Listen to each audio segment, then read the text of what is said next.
CSK team 2026 ఐపీఎల్కి చాలా అంటే చాలా పెద్ద మార్పులే చేస్తుంది. ఈ మంత్లో జరగబోయే మినీ యాక్షన్లో మనోళ్ళు అయితే 43.40 కోట్లతో యాక్షన్ రంగంలోకి అయితే దిగబోతున్నారు. మరి వీళ్ళు మినీ యాక్షన్లో ఎలాంటి ఆటగాళ్ళని టార్గెట్ చేయాలి మరియు ఎలాంటి ప్లేయింగ్ లెవెల్ నడుస్తుంది 2026 ఐపీఎల్కి మనమైతే క్లారిటీగా డిస్కస్ చేసుకుందాం. ఇక సిఎస్కే టీంకి 2026 ఐపీఎల్లో ఓపెనర్స్గా రుతురాజ్ గైక్వాడ్ మరియు ఆయుష్ మాత్రే ఈ ఇద్దరు ఆటగాళ్ళు అయితే ఖచ్చితంగా ఓపెనర్స్గా వస్తారు మన సిఎస్కే టీంకి. మరి ఆయుష్ మాత్రే అయితే ఈ సీజన్లో వేరే లెవెల్ అయితే పర్ఫార్మెన్స్ చేశాడు. తను డెబ్యూ చేసిన మ్యాచ్లోనే ఇలాంటి పర్ఫార్మెన్స్ ఇచ్చాడంటే తను ఒక ఫ్యూచర్ స్టార్ అయితే ఖచ్చితంగా అవుతాడు మావా. తనైతే ఈ సీజన్లో సిఎస్కే టీంకి 7 మ్యాచ్లు ఆడి 240 పరుగులు చేశాడు. మరి వచ్చిన ఫస్ట్ సీజన్లోనే ఇంత మంచి పర్ఫార్మెన్స్ చేశాడంటే ఇక వచ్చే సీజన్ నుంచి తను ఎలా ఆడతాడో చూడాలి మావా. తనైతే మంచి పర్ఫార్మెన్స్ చేయగల సత్తా ఉంది అతని దగ్గర. డొమెస్టిక్ మ్యాచెస్లలో కూడా మంచి పర్ఫార్మెన్స్ అయితే చేశాడు. ఆయుష్ మాత్రే కనుక ఇలాంటి ఫామ్ని కొనసాగిస్తే మన సిఎస్కే టీంకి చాలా అంటే చాలా బెనిఫిట్. ఎందుకంటే ఈ మినీ యాక్షన్లో మన సిఎస్కే వాళ్ళు ఓపెనర్ వైపు అయితే అస్సలే వెళ్ళరు. ఎందుకంటే మన ఆయుష్ మాత్రే అలాంటి ఫామ్ను అయితే కొనసాగిస్తున్నాడు కాబట్టి. ఇక రుతురాజ్ గైక్వాడ్ విషయానికి వస్తే కనుక గైక్వాడ్ అయితే ఈ సీజన్లో ఎక్కువ మ్యాచెస్ అయితే ఆడలేడు మన సిఎస్కే టీంకి. తను ఆడిన 5 మ్యాచ్లలో కేవలం 122 పరుగులు మాత్రమే చేసి అంత బాగా అయితే కొనసాగలేదు ఈ సీజన్ అయితే. మళ్ళీ దాని తర్వాత నుంచి కూడా ఒక మ్యాచ్ కూడా ఆడలేదు. కాకపోతే ఇప్పుడు మన ఆస్ట్రేలియా అండ్ ఇండియా ఓడిఐ మ్యాచ్లో చూసుకుంటే కనుక సెంచరీ చేసి వేరే లెవెల్ ఫామ్ను అయితే కొనసాగిస్తున్నాడు రుతురాజ్ గైక్వాడ్. అతను కూడా ఇక మంచి ఫామ్లోకి అయితే వచ్చేసాడు. కాబట్టి మన సిఎస్కే టీంకి ఇక వేరే లెవెల్ అని చెప్పాలి. ఆ టీంని ఆపే మొగడే ఉన్నాడు ఇంకా. ఎందుకంటే రుతురాజ్ గైక్వాడ్ అండ్ ఆయుష్ మాత్రే ఇద్దరు ఓపెనర్స్ అయితే కన్సిస్టెంట్ పర్ఫార్మెన్స్ చేస్తే కనుక మంచి రన్స్ అయితే వచ్చే అవకాశాలు ఉన్నాయి పవర్ ప్లేలో. దాని తర్వాత చూసుకుంటే కనుక మన ఉర్విల్ పటేల్ ఉన్నాడు 1 డౌన్గా. ఉర్విల్ పటేల్ అయితే మంచి ఫామ్ని అయితే కొనసాగిస్తున్నాడు. తనైతే మధ్యలో వచ్చి మన సిఎస్కే టీంకి మంచి పర్ఫార్మెన్స్ని కొనసాగించడని చెప్పాలి. ఉర్విల్ పటేల్ అయితే తనైతే మన సిఎస్కే టీంకి ఈ సీజన్లో చూసుకుంటే కనుక కేవలం 3 మ్యాచ్లు మాత్రమే ఆడాడు. ఆ 3 మ్యాచ్లలో అగ్రెసివ్ పర్ఫార్మెన్స్ అయితే చేశాడు. 68 పరుగులు మాత్రమే చేశాడు. బట్ అగ్రెసివ్ నాక్స్ అయితే ఆడాడు మన ఉర్విల్ పటేల్. మరి 1 డౌన్గా అయితే తను ఖచ్చితంగా సెట్ అయిపోతాడు. చాలా అంటే చాలా అగ్రెసివ్తో ఆడుతున్నాడు ఉర్విల్ పటేల్. కాబట్టి మన సిఎస్కే టీంకి 1 డౌన్గా సెట్ అయిపోయాడని చెప్పాలి. టాప్ ఆర్డర్ బ్యాటర్స్ విషయానికి వస్తే కనుక మొదటిగా మన సంజు శాంసన్ అయితే ఉన్నాడు. సంజు శాంసన్ని ఈ ఇయర్లోనే మన సిఎస్కే వాళ్ళు అయితే రాజస్థాన్ నుంచి సిఎస్కేకి అయితే ట్రేడ్ చేసుకున్నారు. అతనికి బదులుగా మనోళ్ళు అయితే శామ్ కరణ్ని మరియు జడేజాని అయితే ఇద్దరిని ఇచ్చేసారు. మరి ఇదైతే బెటర్గానే ఉంది. సంజుని అయితే క్యాప్టెన్సీ కోసమని తీసుకున్నారు. బట్ అతనికైతే క్యాప్టెన్సీని అనౌన్స్ చేయలేరు. రుతురాజ్ గైక్వాడ్కి అయితే క్యాప్టెన్సీని ఇచ్చారు ఈ సీజన్లో అయితే. మరి సంజు శాంసన్ అయితే టాప్ ఆర్డర్లో ఎలాంటి విధ్వంసకరమైన బ్యాటింగ్ చేస్తాడో మనందరికీ తెలిసిందే. టీంని అయితే ముందుకైతే నడిపించగలడు టాప్ ఆర్డర్లో. అతని దగ్గర మంచి పవర్ కూడా ఉంటుంది కాబట్టి మంచి సిక్సెస్ అయితే కొట్టగలడు. అలాగే బాల్ని కూడా మంచిగా టైమింగ్ చేయగల సత్తా ఉంది సంజు దగ్గర. మరి అలాంటి విధ్వంసం చేస్తే కనుక మన సిఎస్కే టీంకి వేరే లెవెల్ ఉంటుంది అసలు. మన సిఎస్కే వాళ్ళు కూడా అందుకే తీసుకున్నారు సంజు శాంసన్ని. టాప్ ఆర్డర్లో విధ్వంసం చేయగలరు కాబట్టి. టాప్ ఆర్డర్లో నెంబర్ 2 బ్యాట్స్మెన్ వచ్చేసి డేవిల్ బ్రేవ్స్ అయితే ఎలాంటి విధ్వంసకరమైన బ్యాటింగ్ చేశాడు ఈ సీజన్లో మనందరం చూసాం మావా. మరి ఇండియా అండ్ సౌత్ ఆఫ్రికా మ్యాచ్లో కూడా డేవిల్ బ్రేవ్స్ అయితే మన ఇండియన్ బౌలర్స్ని ఒక బట్టలు ఉతికినట్టు ఉతికి ఆరేస్తాడని చెప్పాలి ఒక్క మాటలో. మరి అతనైతే మంచి ఫామ్ని కొనసాగిస్తున్నాడని చెప్పాలి. ఏ మ్యాచ్లో అయినా, అది ఐపీఎల్ అయినా, ఇంటర్నేషనల్ అయినా, ఓడిఐ అయినా మంచి పర్ఫార్మెన్స్ అయితే కొనసాగిస్తున్నాడు మన డేవిల్ బ్రేవ్స్. మరి సిఎస్కే టీంకి ఈ సీజన్లో చూసుకుంటే కనుక తను ఆడిన 6 మ్యాచ్లలో 225 పరుగులు మాత్రమే చేశాడు. హైయెస్ట్ స్కోర్ ఏమో 57 అయితే చేశాడు. మరి ఫస్ట్లో అయితే అంత అద్భుతంగా పర్ఫార్మెన్స్ అయితే చేయలేడు. తన పవర్ని అయితే బట్టకు పెట్టలేదు. దాని తర్వాత లాస్ట్ 3 మ్యాచెస్లో అయితే మంచి పర్ఫార్మెన్స్ చేశాడు డేవిల్ బ్రేవ్స్. తన సత్తా ఏందో చూపెట్టాడు అప్పుడు. మరి అప్పటి నుంచి అయితే మన డేవిల్ బ్రేవ్స్ సిఎస్కే టీంలో చాలా అంటే చాలా ఫేమ్ అయిపోయాడు. అలాగే మంచి ఫామ్ని కూడా కొనసాగిస్తున్నాడు. మంచి మంచి షాట్స్ కూడా కొడుతున్నాడు. బాల్ని కూడా మంచిగా టైమింగ్ కూడా చేయగలుగుతున్నాడు మావా. మరి టాప్ ఆర్డర్లో అయితే మన డేవిల్ బ్రేవ్స్ అయితే మంచిగా సెట్ అయిపోయాడు మన సిఎస్కే టీంకి. ఇలాంటి ఫామ్ని కొనసాగిస్తే కనుక మన సిఎస్కే టీము టాప్ ఆర్డర్లో మంచిగా ఉంటుందని చెప్పాలి. మరి మన టాప్ ఆర్డర్లో అయితే ఇంకో ప్లేస్ అయితే ఎంటీగా ఉంది. మరి ఈ ప్లేస్లో ఎవరు ఆడతారో తెలియదు మావా. బట్ శివం దుబే ఉన్నాడు కాబట్టి అతనైతే ఫినిషర్గా పంపిస్తారు. కాబట్టి ఒక టాప్ ఆర్డర్ బ్యాట్స్మెన్ అయితే ఖచ్చితంగా టార్గెట్ చేస్తారు మన సిఎస్కే వాళ్ళు. మరి యాక్షన్లో ఎవరు అవైలబుల్ ఉన్నారంటే కెమెరాన్ గ్రీన్ అయితే యాక్షన్లో అవైలబుల్లో ఉన్నాడు. మన ఆర్సీబీ టీంలో పర్ఫార్మెన్స్ చేయలేడు కాబట్టి ఆర్సీబీ వాళ్ళు అయితే ఈ సీజన్కి రిలీజ్ చేశారు. కాబట్టి మన సిఎస్కే వాళ్ళు ఇతన్ని ఎట్టి పరిస్థితుల్లో వదులుకోకుండా ఖచ్చితంగా తీసుకోవాలి. ఒకవేళ తీసుకున్న మన సిఎస్కే టీంకి ఏమంత నష్టం అయితే కలగదు. ఎందుకు అంటే అతను బౌలింగ్లో పనికొస్తాడు మనకు, మరియు టాప్ ఆర్డర్లో బ్యాటింగ్ చేయడానికి కూడా పనికొస్తాడు. కాబట్టి అతనైతే తీసుకుంటే బాగుంటుంది. లాంటిగా చూసుకుంటే కనుక మన సిఎస్కే వాళ్ళు కూడా కెమెరాన్ గ్రీన్పై ఇంట్రెస్టెడ్ చూపుతున్నట్టే కొడుతుంది. మరి ఇతన్ని తీసుకుంటే కనుక మన సిఎస్కే టీం రూపురేఖలే మారిపోతాయి. టాప్ ఆర్డర్లో అయితే ఒకవైపు బౌలింగ్లో కూడా, మిడిల్ ఆర్డర్లో అయితే మన కెమెరాన్ గ్రీన్ అయితే బౌలింగ్లో అయితే వికెట్లు తీస్తాడు. కాబట్టి మన సిఎస్కే టీంకి ఎట్లయినా యూజ్ అవుతాడు మన కెమెరాన్ గ్రీన్ అయితే. అతను ఎట్టి పరిస్థితుల్లో వదులుకోవద్దు. అతను ఈ సీజన్లో పర్ఫార్మెన్స్ చేయలేడు కాబట్టి మనకైతే మినీ యాక్షన్లో 7 నుంచి 8 కోట్లలో దొరికిస్తాడు. మన దగ్గర ఎక్కువ పర్సమెంట్ ఉంది కాబట్టి మళ్ళీ వేరే ప్లేయర్స్ని తీసుకుందామన్నా ఎవరు అనుభవం ఉన్న ప్లేయర్స్ లేరు, మొత్తం యంగ్స్టర్ ప్లేయర్సే ఉన్నారు. మరి ఇతనైతే ఖచ్చితంగా టార్గెట్ చేయాలి. ఆ 43 కోట్ల నుంచి ఒక 8 కోట్లు కెమెరాన్ గ్రీన్ కోసం ఖర్చు పెడితే మనకేం నష్టం కలగదు, మనకే మంచి బెనిఫిట్ అని చెప్పాలి మన సిఎస్కే టీంకి అయితే. కాబట్టి మన సిఎస్కే వాళ్ళు కూడా ఇంట్రెస్ట్ చూపుతున్నారు. మరి ఎలాగైనా తీసుకుంటారని నాకైతే అనిపిస్తుంది ఈ మినీ యాక్షన్లో. ఇక ఫినిషింగ్ లైనప్ చూసుకుంటే కనుక మన సిఎస్కే టీంలో మొదటి ఆటగాడిగా మన శివం దుబే అయితే ఉన్నాడు. దుబే అయితే ఈ సీజన్లో కేవలం 14 మ్యాచెస్లలో 357 పరుగులు మాత్రమే చేశాడు. అంత ఫామ్లో అయితే లేడని చెప్పాలి ఈ సీజన్లో మన శివం దుబే అయితే. కాకపోతే బౌలింగ్ లైనప్పుడు అయితే మంచి పర్ఫార్మెన్స్ చేస్తున్నాడు శివం దుబే అయితే. మరి వచ్చే సీజన్లో మంచి పర్ఫార్మెన్స్ చేయాలని మనందరం కోరుకుందాం అవ్వా. ఈ సీజన్లో ఫెయిల్ అయ్యాడు కాబట్టి మన శివం దుబే వచ్చే సీజన్లో ఖచ్చితంగా పర్ఫార్మెన్స్ అయితే చేస్తాడు మావా. ఈ సీజన్లో కూడా పర్ఫార్మెన్స్ చేశాడు, బట్ అంతంతగా మాత్రమే చేశాడు. మనం శివం దుబే నుంచి వేరే అయితే ఆశించాము, బట్ ఈ సీజన్లో అయితే కాస్త ఫెయిల్ అయిపోయాడని చెప్పాలి శివం దుబే. వచ్చే సీజన్లో కనుక మన శివం దుబే ఫామ్లోకి వస్తే కనుక మన సిఎస్కే టీంని ఆపే మునగాడు లేడు బ్యాటింగ్ లైనప్లో అయితే. శివం దుబే తర్వాత ఎవరున్నారంటే మరి ఎవరు లేదు, ఈ ప్లేస్ అయితే ఎంటీగా ఉంది. మరి మన యాక్షన్లో ఎవరు అవైలబుల్ ఉన్నారంటే లివింగ్ స్టోన్ మరియు మన డేవిడ్ మిల్లర్, ఈ ఇద్దరు ఆటగాళ్ళు అయితే అవైలబుల్లో ఉన్నారు. మరి వీళ్ళిద్దరిలో ఎవరి వైపు వెళ్తే బాగుంటుంది మన సిఎస్కే టీం అంటే నాకైతే డేవిడ్ మిల్లర్ వైపు వెళ్తే బాగుంటుందని అనిపిస్తుంది. ఎందుకంటే లివింగ్స్టన్ అయితే ఈ సీజన్లో దరిద్రంగా పర్ఫార్మెన్స్ చేశాడు. మన డేవిడ్ మిల్లర్ అయితే 50-50 పర్ఫార్మెన్స్ చేశాడని చెప్పాలి ఈ సీజన్లో అయితే. కాబట్టి మన డేవిడ్ మిల్లర్ని తీసుకుంటే కనుక మన సిఎస్కే టీంకి ఏమంత నష్టం కూడా కలగదు. కాబట్టి మన సిఎస్కే మేనేజ్మెంట్ వాళ్ళు అయితే ఖచ్చితంగా డేవిడ్ మిల్లర్ని తీసుకోవాలి. ఫినిషింగ్ లైనప్లో మంచిగా సెట్ అవుతాడు, మళ్ళీ టైమింగ్తో అయితే పర్ఫార్మెన్స్ చేయగలడు మన డేవిడ్ మిల్లర్ అయితే. గుజరాత్ టీంకి ఎన్నో మ్యాచెస్ గెలిపించాడు, మన అందరం చూసింది. మరి ఇది కొత్తగా ఏం కాదు. కాబట్టి మన డేవిడ్ మిల్లర్ని ఖచ్చితంగా తీసుకోవాలి. ఇతనైతే యాక్షన్లో మళ్ళీ 3 నుంచి 4 కోట్లలో దొరుకుతాడు మావా. అతనికైతే ఈ మనీ చాలా అంటే చాలా తక్కువ, ఎందుకంటే ఈ సీజన్లో పర్ఫార్మెన్స్ చేయలేడు. తన ఆటకైతే ఎక్కువ ప్రైజే పెట్టాలి, బట్ ఈ సీజన్లో పర్ఫార్మెన్స్ చేయడు కాబట్టి అంత తక్కువ అమౌంట్కి దొరికేస్తాడు. కాబట్టి మన సిఎస్కే వాళ్ళు దొరికినప్పుడే లాగేసుకోవాలి. మంచి పర్ఫార్మెన్స్ కూడా చేయగలడు. కాబట్టి ఫినిషింగ్ అయినప్పుడు మన సిఎస్కే టీంకి అద్భుతంగా సెట్ అయిపోతాడని చెప్పాలి. ఇక ఫినిషింగ్ అయినప్పుడు లాస్ట్ అండ్ ఫైనల్ ప్లేయర్ వచ్చేసి మన మహేంద్ర సింగ్ ధోని. ధోని అయితే ఈ సీజన్లో అంత బాగా పర్ఫార్మెన్స్ చేయలేడు, ఎందుకంటే అతనికైతే ఏజ్ అయిపోయింది. మళ్ళీ నీస్లో కొంచెం అయితే ప్రాబ్లం ఉంది మన మహేంద్ర సింగ్ ధోనికి. ఈ సీజన్లో ఎట్లాగో అట్లా పర్ఫార్మెన్స్ అయితే చేశాడు మన సిఎస్కే టీం కోసం. మరి వచ్చే 2026 ఐపీఎల్లో ఎలా ఆడతాడో చూడాలి మన మహేంద్ర సింగ్ ధోని అయితే. ఇంపాక్ట్ ప్లేయర్గా వస్తాడా లేదంటే డైరెక్ట్గా క్యాప్టెన్సీ చేస్తూ ఆడతాడా ఏమైతే అర్థం కావట్లేదు మన మహేంద్ర సింగ్ ధోని కథ అయితే. మరి క్యాప్టెన్సీ అయితే చేయడాడు, బట్ ఇంపాక్ట్ ప్లేయర్గా వస్తాడని రూమర్స్ అయితే గట్టిగా వస్తున్నాయి మావా. ఎట్లయినా మన మహేంద్ర సింగ్ ధోని ఇంపాక్ట్ ప్లేయర్గా వచ్చినా లేదంటే డైరెక్ట్గా వచ్చినా మహేంద్ర సింగ్ ధోని అయితే వచ్చి ఒక్క బాల్ ఆడితే మనకి ఎంతో సంతోషంగా ఉంటుంది. ఇక బౌలర్స్ విషయానికి వస్తే కనుక బౌలర్స్లో మొదటి ప్లేయర్ వచ్చేసి మన ఖలీల్ అహ్మద్ అయితే నెక్స్ట్ లెవెల్ పర్ఫార్మెన్స్ చేశాడు ఈ సీజన్లో మన సిఎస్కే టీంకి అయితే. పవర్ ప్లేలో విధ్వంసమే చేశాడని చెప్పాలి.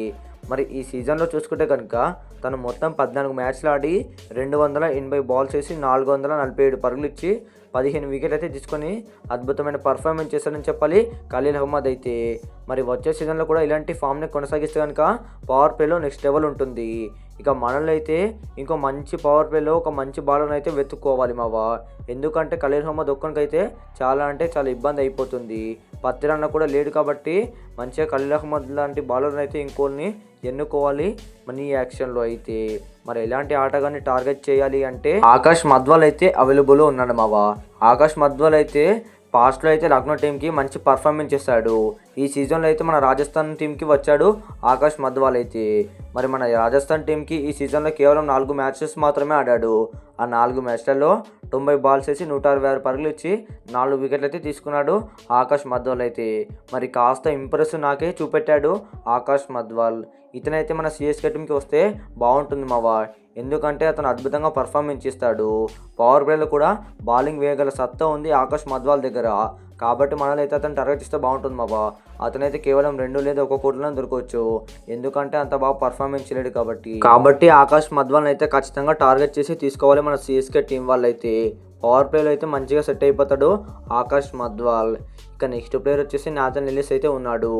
ఎల్లిస్ అయితే ఈ సీజన్లో 1 మ్యాచే ఆడాడు మన సిఎస్కే టీంకి. కేవలం ఆ 1 మ్యాచ్లో 24 బాల్స్ వేసి 38 పరుగులు ఇచ్చి 1 వికెట్ మాత్రమే తీసుకొని కాస్త ఇంప్రెసివ్ నాకైతే చూపెట్టాడు మన నాథన్ ఎల్లిస్ అయితే. తనైతే ఎంత ప్రెజర్లో ఉన్నా బౌలింగ్ చేసే సత్తా ఉంది మన నాథన్ ఎల్లిస్ దగ్గర. కాబట్టి ఇతనైతే మంచి పర్ఫార్మెన్స్ చేయాలని మనం అందరం కోరుకుందాం, ఎందుకంటే బౌలింగ్ లైనప్ అయితే చాలా వీక్గా ఉంది మన సిఎస్కే టీంది. మరి నాథన్ ఎల్లిస్ అయితే ఎంత ప్రెజర్లో అయినా మంచి బౌలింగ్ చేసే ఎబిలిటీ అయితే ఉంది. మరి అదే ఫామ్ని కంటిన్యూ చేయాలని మనం అందరం అనుకుందాం. ఇక టాప్ ఆర్డర్లో చూసుకుంటే కనుక మన శివం దుబే మరియు ఒకవేళ పొరపాటున కెమెరన్ గ్రీన్ తీసుకుంటే కనుక కెమెరన్ గ్రీన్ కూడా యూజ్ అవుతాడు టాప్ ఆర్డర్లో. వీళ్ళిద్దరూ మీడియం పేస్ బౌలర్స్ అయితే. ఒకవేళ తీసుకుంటే కనుక మంచిగా సెట్ అయిపోతుందని చెప్పాలి మన సిఎస్కే టీంకి. కెమెరన్ గ్రీన్ మంచిగా హైట్ ఉంటాడు కాబట్టి మంచి పేస్ బాల్స్ అయితే వేస్తూ వికెట్ అయితే అందిస్తాడు మన సిఎస్కే టీంకి. శివం దుబే కూడా మంచి ఫామ్లో ఉన్నాడు బౌలింగ్లో అయితే. కాబట్టి ఈ ఇద్దరు బౌలర్స్ కాంబినేషన్ అయితే మంచిగా సెట్ అయిపోయి బ్యాటర్స్ని అయితే కన్ఫ్యూజ్ చేస్తారు. కాబట్టి కెమెరన్ గ్రీన్ తీసుకుంటే కనుక ఇద్దరు ఆటగాళ్ళ టాప్ ఆర్డర్లు అయితే సెట్ అయిపోతారని చెప్పాలి. మరి కెమెరన్ గ్రీన్ అయితే ఎట్టి పరిస్థితుల్లో వదులుకోవద్దు, ఎందుకంటే మన సిఎస్కే టీంకి కెమెరన్ గ్రీన్ టాప్ ఆర్డర్లో బ్యాటింగ్ చేయడానికి యూజ్ అవుతాడు, మళ్ళీ టాప్ ఆర్డర్లో బౌలింగ్ చేయడానికి కూడా యూజ్ అవుతాడు కెమెరన్ గ్రీన్. మరి ఎట్లయినా పనికి వస్తాడు మన కెమెరన్ గ్రీన్. కాబట్టి అతను అయితే టార్గెట్ చేసి ఖచ్చితంగా తీసుకోవాలి మన సిఎస్కే టీం. ఒకవేళ తీసుకుంటే కనుక కెమెరన్ గ్రీన్ మరియు శివం దుబే వీళ్ళిద్దరూ చాలా హైట్ ఉంటారు, మళ్ళీ మీడియం పేస్ బౌలింగ్తో బ్యాటర్స్ని అయితే చాలా కన్ఫ్యూజ్ చేయవచ్చు. కాబట్టి ఇద్దరు ఆటగాళ్ళ మంచిగా సెట్ అయిపోతారని చెప్పాలి. కెమెరన్ గ్రీన్ అయితే ఎట్టి పరిస్థితిలో వదులుకోవడాన్ని నా ఒపీనియన్ మావా. మరి గ్రీన్పై మీ ఒపీనియన్స్ ఏందో కింద కామెంట్ చేయండి. ఇక స్పిన్నర్స్ విషయానికి వస్తే కనుక మన నూర్ అహ్మద్ అయితే ఉన్నాడు. అహ్మద్ అయితే మన సిఎస్కే టీంకి ఒక బ్యాక్ బోన్లా మారిపోయాడు మావా, ఎందుకంటే అలాంటి పర్ఫార్మెన్స్ ఇస్తున్నాడని చెప్పాలి. బౌలింగ్లో అయితే తన అద్భుతమైన స్పిన్ మార్జంతో ఒక బ్యాటర్ని అయితే ఉచ్చపోయించడం చెప్పాలి. ఈ సీజన్లో చూసుకుంటే కనుక మన సిఎస్కే టీంకి మొత్తం 14 మ్యాచ్లు ఆడాడు. ఆ 14 మ్యాచ్లలో 300 బాల్స్ వేసి 408 పరుగులు ఇచ్చి 24 వికెట్లు తీసుకొని వేరే లెవెల్ అయితే పర్ఫార్మెన్స్ చేశాడు మన సిఎస్కే టీంకి బౌలింగ్లో అయితే. మరి ఇలాంటి ఆటగాడు అయితే మంచిగా పర్ఫార్మెన్స్ చేస్తారని మనం అస్సలు అనుకోలేదు. తీసుకున్న తర్వాత తెలిసింది నూర్ అహ్మద్ పవర్ ఏంటో మన సిఎస్కే టీంకి. మరి ఇతనైతే నెక్స్ట్ లెవెల్ పర్ఫార్మెన్స్ చేస్తాడని చెప్పాలి. ఇతనికైతే దండం పెట్టాలయ్యా. మన సిఎస్కే టీంకి ఒక బ్యాక్ బోన్గా మారిపోయాడు స్పిన్ మాయాజలంతో అయితే. మరి సిఎస్కే వాళ్ళైతే ఇంకో స్పిన్నర్ కూడా టార్గెట్ చేయాలి ఖచ్చితంగా, ఎందుకంటే నూర్ అహ్మద్ ఒక్కరికి చాలా ఇబ్బంది అయిపోతుంది. ఒక్కడు కవర్ చేయాలంటే చాలా కష్టం మావా. కాబట్టి ఒక మంచి స్పిన్నర్ని అయితే టార్గెట్ చేయాలి. మరి యాక్షన్లో ఎవరు అవైలబుల్ ఉన్నారంటే మన వరుణ్ అసరంగాని అయితే టార్గెట్ చేస్తారని మన సిఎస్కే టీం వాళ్ళు అయితే అనుకుంటున్నారంట. వరుణ్ అసరంగాని టార్గెట్ చేస్తే బాగానే ఉంటుంది, ఎందుకంటే అతనికైతే చాలా అనుభవం ఉంది మావా. మళ్ళీ ఇంకో స్పిన్నర్ కూడా తీసుకుంటే పర్లేదు మన సిఎస్కే టీం, ఎందుకంటే బ్యాకప్గా ఉంటాడు. మరి ఒకవేళ అవసరంగా పర్ఫార్మెన్స్ చేయలేకపోయినా ఇంకో స్పిన్నర్ కూడా పర్ఫార్మెన్స్ చేస్తాడు. కాబట్టి ఇద్దరు స్పిన్నర్స్ తీసుకున్నా ఏం కాదు మన సిఎస్కే టీం అయితే. ఇలాంటి ప్లేయింగ్ లెవెన్ చేస్తే కనుక బాగుంటుందని చెప్పాలి. నూర్ అహ్మద్ ఒకరికి అయితే చాలా ఇబ్బంది అవుతుంది స్పిన్నర్లు అయితే. కాబట్టి వరుణ్ అసరంగానే ఖచ్చితంగా తీసుకుంటుందని మన సిఎస్కే వాళ్ళు అయితే చెప్పారు ఖచ్చితంగా. మరి ఇద్దరు ఆటగాళ్ళ కాంబినేషన్ కూడా మంచిగా సెట్ అయిపోతుంది మావా. ఇక మన సిఎస్కే టీం వాళ్ళైతే ఈ ఆటగాళ్ళని ఖచ్చితంగా టార్గెట్ చేసి మరి తీసుకుంటే వేరే లెవెల్ అయితే పర్ఫార్మెన్స్ చేయగలరు ఈ 2026 ఐపీఎల్లో అయితే. మరి ఈ ఆటగాళ్ళని తీసుకుంటారా తీసుకోరా ఒకసారి అయితే కింద కామెంట్ చేసేయండి మావా. పొరపాటున ఒకవేళ కెమెరన్ గ్రీన్ని తీసుకుంటే కనుక మంచిగా రూపురేఖలే మారిపోతాయని చెప్పాలి మన సిఎస్కే టీంకి. ఎందుకంటే కెమెరన్ గ్రీన్ అయితే టాప్ ఆర్డర్లో బ్యాటింగ్ చేయగలడు, మళ్ళీ బౌలింగ్ కూడా చేయగల సత్తా ఉంది అతని దగ్గర. ఒక సీజన్లో ఫెయిల్ అయ్యాడంటే వచ్చే సీజన్లో ఖచ్చితంగా పర్ఫార్మెన్స్ అయితే చేస్తాడు. కాబట్టి మన కెమెరన్ గ్రీన్ అయితే ఎట్టి పరిస్థితుల్లో వదులుకోవద్దు. ఏ ఆటగాన్ని వదులుకున్నా కానీ కెమెరన్ గ్రీన్ అలాంటి విధ్వంసం అయితే చేయగలడు. మరి ఇక ఫినిషింగ్ లైనప్లో అయితే డేవిడ్ మిల్లర్ని వదులుకోవద్దు. డేవిడ్ మిల్లర్ అయితే పర్ఫార్మెన్స్ చేయలేదు కాబట్టి చాలా అంటే చాలా తక్కువ అమౌంట్కే దొరికేస్తాడు. ఈ ఇద్దరు ఆటగాళ్ళని అయితే ఎట్టి పరిస్థితుల్లో వదులుకోవద్దు. మెయిన్గా మన అసరంగా కూడా చాలా అంటే చాలా అనుభవం ఉంది కాబట్టి ఈ అతన్ని కూడా ఖచ్చితంగా టార్గెట్ చేసి తీసుకోవాలి. ఈ ముగ్గురు ఆటగాళ్ళని అయితే ఎట్టి పరిస్థితుల్లో వదులుకోవద్దు మావా. ఇక మిగతా ప్లేయర్స్ విషయానికి వస్తే కనుక మన సిఎస్కే టీంలో అందరూ యంగ్ ఆటగాళ్ళే ఉన్నారు. ఓల్డ్ ప్లేయర్స్ ఎప్పుడైనా మన సిఎస్కే టీం అయితే ఖచ్చితంగా ఉంచుకుంటుండే. బట్ ఇప్పుడు ఓల్డ్ ప్లేయర్స్ని రిలీజ్ చేసి యంగ్స్టర్ ప్లేయర్స్ని అయితే ఉంచుకుంది. ఎందుకంటే వాళ్ళు పర్ఫార్మెన్స్ చేయలేరు కాబట్టి. యంగ్స్టర్ ఆటగాళ్ళే మొత్తం ఈ సీజన్లో పర్ఫార్మెన్స్ చేశారు మన సిఎస్కే టీంకి అయితే. ఓల్డ్ ప్లేయర్స్ అయితే అందుకే రిమూవ్ చేసి 43.40 కోట్ల పర్సమంతో యాక్షన్ రంగంలోకి అయితే దిగబోతుంది ఈ సీజన్ మినీ యాక్షన్కి అయితే. December 16కే మినీ యాక్షన్ కూడా జరగబోతుంది. మరి మన సిఎస్కే టీం వాళ్ళైతే నేను చెప్పిన ఈ మూడుగురు ఆటగాళ్ళని అయితే ఖచ్చితంగా తీసుకుంటే కనుక రూపురేఖలా మారిపోతాయి మన సిఎస్కే టీం. మన సిఎస్కే మేనేజ్మెంట్ వాళ్ళైతే ఈ ముగ్గురు ఆటగాళ్ళని కేవలం 20 కోట్లలో అయితే ముగించి తీసుకోవచ్చు మావా. మరి వాళ్ళ దగ్గర చాలా పర్స్ అమౌంట్ ఉంది కాబట్టి ఇంకో ఓపెనర్ వైపు వెళ్తే బాగుంటుందని నా ఒపీనియన్. మరి యాక్షన్లో ఎవరు అవైలబుల్లో ఉన్నారంటే మన వెంకటేష్ అయ్యర్ అయితే అవైలబుల్లో ఉన్నారు మావా. ఈ కేకేఆర్ టీంకి ఈ సీజన్లో అయితే దారుణంగా పర్ఫార్మెన్స్ ఇస్తారని చెప్పాలి మన వెంకటేష్ అయ్యర్ అయితే. కాబట్టి అతను కూడా మినిమం 10 కోట్లను అంటే ఎక్కువ ప్రైస్కే దొరుకుతాడు అనుకో. 10 కోట్ల మీదే దొరుకుతాడు వెంకటేష్ అయ్యర్ అయితే. మన దగ్గర అంత పర్స్ అమౌంట్ ఉంది కాబట్టి ఖచ్చితంగా తీసుకుంటే బాగుంటుందని నాకైతే అనిపిస్తుంది. కేకేఆర్ దగ్గర హైయెస్ట్ ప్రైజ్ అమౌంట్ అయితే ఉంది. బట్ వాళ్ళైతే వెంకటేష్ అయ్యర్ని వద్దు అనుకుని రిలీజ్ చేశారు. కాబట్టి మళ్ళీ మన సిఎస్కే టీం అయితే టార్గెట్ చేసి అతను తీసుకుంటే బాగుంటుందని నా ఒపీనియన్ మావా. ఎందుకంటే వెంకటేష్ అయ్యర్ అయితే చాలా అనుభవం ఉంది. మళ్ళీ లెఫ్ట్ హ్యాండ్ బ్యాట్స్మెన్. మన సిఎస్కే టీంలో కూడా ఇప్పుడు డెవిన్ కాన్వే కూడా లేడు కాబట్టి మన వెంకటేష్ని తీసుకొని ఓపెనర్గా పంపితే బెస్ట్గా ఉంటుందని చెప్పాలి మన సిఎస్కే టీంకి అయితే. ఇక ఆయుష్ మాత్రాన్ని వన్డన్గా పంపించాలి. రుతురాజ్ గైక్వాడ్ అండ్ వెంకటేష్ అయ్యర్ వీళ్ళిద్దరి కాంబినేషన్ అయితే వేరే లెవెల్లో సెట్ అయిపోతుంది మావా. వెంకటేష్ అయ్యర్ ఒకవైపు విధ్వంసం చేయగలడు.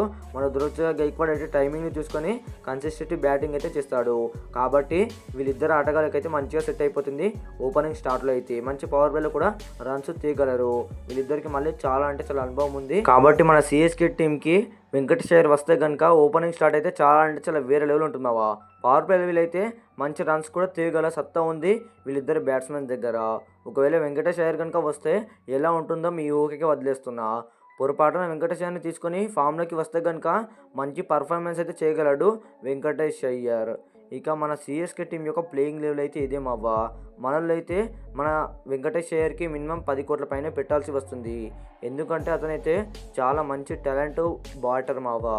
మళ్ళీ అతని దగ్గర చాలా అనుభవం కూడా ఉంది. కాబట్టి అతను మన సిఎస్కే టీం వాళ్ళు పొరపాటున తీసుకుంటే కనుక నెక్స్ట్ లెవెల్ అని చెప్పాలి మన సిఎస్కే టీంకి ఓపెనింగ్ స్టార్ట్ అయితే. మరి సిఎస్కే టీం యొక్క ప్లేయింగ్ లెవెల్ అయితే ఇదే మావా. వాళ్ళు ఈ ఆటగాళ్ళని తీసుకుంటే కనుక వాళ్ళ టీం రూపురేఖలు మారిపోతాయి. మళ్ళీ ఈ వచ్చే సీజన్లో కూడా కప్పునైతే కొట్టొచ్చు మన సిఎస్కే టీం అయితే. మరి ఈ ఆటగాళ్ళని ఖచ్చితంగా టార్గెట్ చేసి అయితే మెయిన్గా తీసుకోవాలని నా ఒపీనియన్ మావా. మరి వీళ్ళ యొక్క ప్లేయింగ్ లెవెల్ ఎలాగుందో మీరే కింద కామెంట్ చేసి చెప్పండి. వాళ్ళ బౌలింగ్ లైనప్ అయితే చాలా అంటే చాలా వీక్గా ఉంది కాబట్టి యాక్షన్లో కూడా మంచి బౌలర్స్ అయితే ఎవరు అవైలబుల్లో లేరు. మళ్ళీ మన సిఎస్కే టీం వాళ్ళు అయితే పత్రాన్ని వేస్ట్గా వదులుకున్నారు. ఒకవేళ పత్రాన్ని మళ్ళీ తీసుకుంటే కనుక నెక్స్ట్ లెవెల్ అని చెప్పాలి మన సిఎస్కే టీంకి అయితే. అసలు పత్రాన్ని ఎందుకు వదిలేస్తారు మావా? అతనికైతే గాయం ఎక్కువ అవుతున్నాయని మళ్ళీ మ్యాచెస్ కూడా చాలా దూరం అవుతున్నాడని రిలీజ్ చేస్తారని సిఎస్కే వాళ్ళు అయితే రూమర్స్ లేపారు. బట్ అదంతా కాదు, మన పత్రాన్ని వదులుకోవాలని ఇదంతా కథ నడిపారు. మళ్ళీ మన పత్రాన వైపే వెళ్తారని సిఎస్కే టీం వాళ్ళు నాకైతే ఖచ్చితంగా అనిపిస్తుంది మావా. కాకపోతే పత్రాన దొరకడం ఇంకా చాలా కష్టం. పత్రాన కోసం కూడా చాలా టీంలు అయితే వేచి చూస్తున్నాయి. ఎందుకంటే అలాంటి బౌలర్స్ దొరకడం కూడా చాలా అరుదు. కాబట్టి మినీ యాక్షన్లో అతన్ని కూడా చాలా ప్రైజ్ అయితే పెట్టాల్సి వస్తుంది ఏ టీం అయినా. మన సిఎస్కే టీం వాళ్ళు మళ్ళీ తీసుకుంటే కనుక బెటర్గా ఉంటుందని చెప్పాలి. మళ్ళీ బౌలింగ్ లైనప్ అయితే చాలా అంటే చాలా స్ట్రాంగ్గా తయారవుతుంది. బ్యాటింగ్ లైనప్ విషయానికి వస్తే కనుక బ్యాటింగ్ లైనప్కి అయితే డోకా పెట్టినలేమావా. ఎందుకంటే బ్యాటింగ్ లైనప్ చాలా అంటే చాలా డేంజరస్గా ఉందని చెప్పాలి మన సిఎస్కే టీం అయితే. అందులో మన డెవిల్ బ్రేస్ ముఖ్యంగా అతనైతే మంచి ఫామ్లో ఉన్నాడని చెప్పాలి. ఇక కెమెరాన్ గ్రీన్ని తీసుకుంటే కనుక వాళ్ళిద్దరూ కాంబినేషన్ కూడా అద్భుతంగా సెట్ అయిపోతుంది. మరి మన సిఎస్కే టీం యొక్క ప్లేయింగ్ లెవెల్ వెళ్ళందో కింద కామెంట్ చేసి మన ఛానల్ని వెళ్తూ ఖచ్చితంగా సబ్స్క్రైబ్ చేసుకోండి. ఎందుకంటే ఈ December 16న మినీ యాక్షన్ అయితే జరగబోతుంది. మరి మన సిఎస్కే టీం వాళ్ళు ఎలాంటి ఆటగాళ్ళని నేను చెప్పిన ఆటగాళ్ళని తీసుకున్నారో లేదా మళ్ళీ వీడియో అయితే పెడతాను ఖచ్చితంగా. కాబట్టి అంతలోపు మన ఛానల్ని సబ్స్క్రైబ్ చేసుకొని ఇక డైలీ వచ్చే వీడియోస్ అయితే చూడు మావా. ఇక నెక్స్ట్ వీడియోతో కలుద్దాం. మరి బాయ్.